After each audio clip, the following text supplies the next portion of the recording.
Кутмандуу күнүңөр менен, урматтуу достор, билесиңби KG долбоору өзүнүн түз эфирин баштап жатат. Достор, бүгүн бизде конокто дарыгер лорд Аттыгүл Агыбаева эжебиз бар. Андыктан кандайдыр бир суроолоруңар болсо, комментарийге калтыргыла, биз жооп берүүгө даярбыз. Саламатсызбы Аттыгүл эже? Саламатчылык, куш келипсиңер. Рахмат.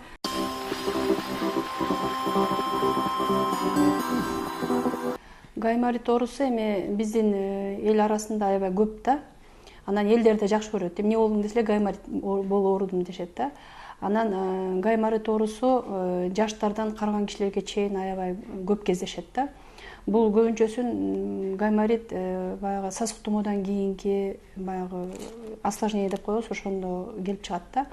Убагында дарылабагандан сасык тумоону, анан биздикилер барып ар кайсы антибиотиктерди ичип, ошондон кетип калат да көп нерсечи. Бул гайморит бул мурунун ичиндеги кеңил жерлер бар. Гайморова пазуха деп коет. Ошонун сезгенүүсү деп аталат да. Гаймориттин түрү көп. Баягы жөн эле ичинде катаральный деп коет, шишик болот. Катаральный деп коет, гнойный деп коет, ириң ичине толуп кеткенде ошону гайморит деп аталат.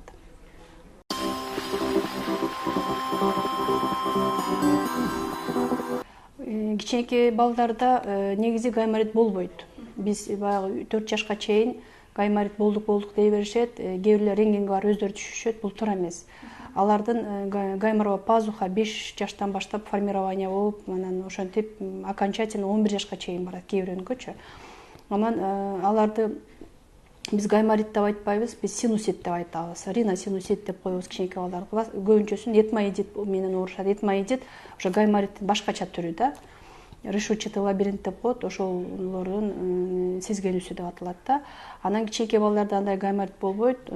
Биз аны көрүп, мурдун ичин ачып карап, риноскопия деп коет, ошондо биз баягы диагноз кое алабыз өзүбүз.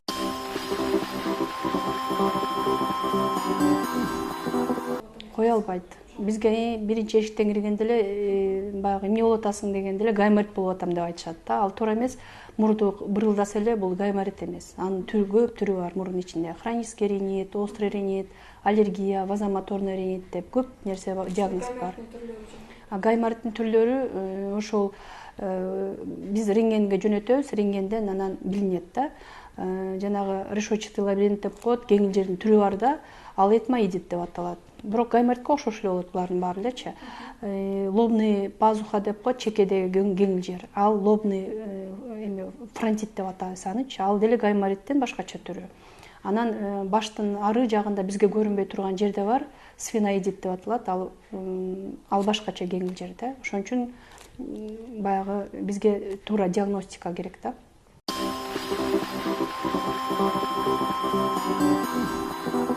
Алгачкы белгилери сасык тумоодон кийин кетет да булчу. Баягы сасык тумоо 5-6 күнгө, 7 күнгө чейин созулат, андан кийин уже осложнение кетет да. Кабылдоо деп коет да, мынча айтканда. Гаймориттин биринчи белгилери болуп, мурду бүтөт. Ириңге окшогон, кээ бирде ириң агат, кээ бирде слизисто гнойный, слизисто серозный деп айтабыз. Ошондой мындай суюгураак болушу мүмкүн, ириң болуп сасышы мүмкүн, мурун жыттанып атат деп келишет. Жатканда да бүтөт, ошо күнү түнү бүтүп калат да мурдучу. Анан кээ бирлер жөтөлөт. Кээ бирлер көпкө чейин жөтөлүп жүрө беришет, терапевттер лечение кылышат. Мындай кылып чындап карап келсең гайморит болуп калат да. Баштары ооруйт, кээ бирөөнүн кускусу келет, кээ бирөө жатып калат башы оорупчу. Анан ириң жыттанат мурду.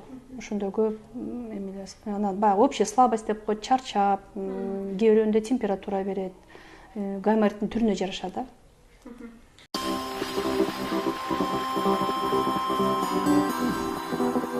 Күчөп кетсе, убагында кайрылса болот. Бирок күчөп кеткенде, эң күчөп кеткен учуру баягы менингитке алып келет да. Унточерепное осложнение деп коет, ал аябай кыйын да, кыйын нерсе. Аны дагы убагында барып калса, жардам алса, хирургический жардам барып калса, анда жакшы болуп кетет. Убагында барбаса, летальный исход деп коет, жоготууга учраганга да болот да.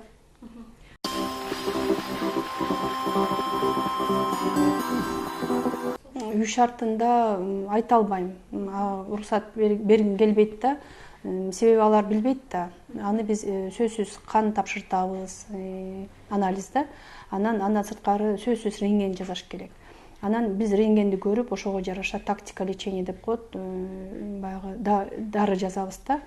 Биринчиден ошолорду керек болсо прокол деп коет, жанагында пункция кылабыз, жууп тазалап. Андан сырткары кукушка деген процедуралар бар, аны менен жуубуз. Ямик деген бар, түрү бар да.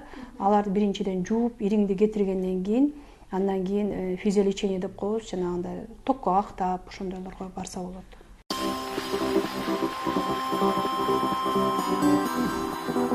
Ошол туура эмес. Эгер ириң көп болсо ысык басканга болбойт да. Ал ошончолук ириң мээге тээп кетиши мүмкүн да. Ошондон көп осложнение берет. Туз менен жуу бергенде көпкө жууганда болбойт. Мурдун ичинде чел кабык бар, слизистая оболочка деп коебуз.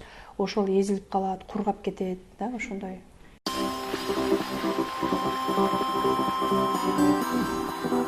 Болбош үчүн менин ошо кеңешим жана сасыктуу менен ооруйбузга грипп, ОРВИ деп коебуз. Ошону убагында дарылаш керек да.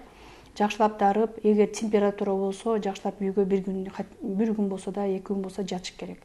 Анан гриппти убагында дарылап, мурдун ачып, баягы симптоматический лечение деп коет. Жөтөлсө аны дарылап, мурдун чимкирик болсо аны жууп, убагында дарыласа анчалыкка чейин кетпейт. Анан баягы көңүл бурбай жүрө берсе, грипп болуп калыптырмын деп эле бырылдап көчөдө жүрүшөт го, нафтизинди чөнтөккө салып алышат. Көп көрөбүз да. Анда гайморитке чейин кетет. Анан жылуу кармаш керек, ушундай межсезон деп коет. Мондай азыр салкын түшүп калган учурда жылуураак кармаш керек. Сезонго жараша кийиниш керек, буту колду жылуу кармаш керек.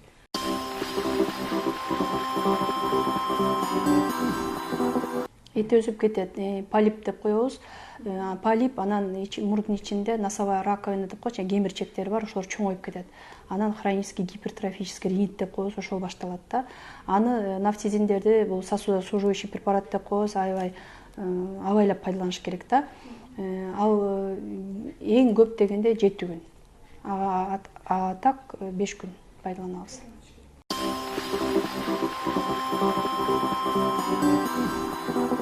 Жок, ал сөзсүз эмес.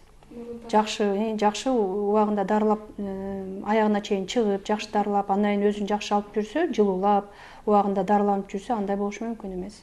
Мисалы эл арасында ушундан көп коркушат да, мисалы бир алдырып койгондон бир пункциядан кийин, проколдон кийин. Жок, ал туура эмес.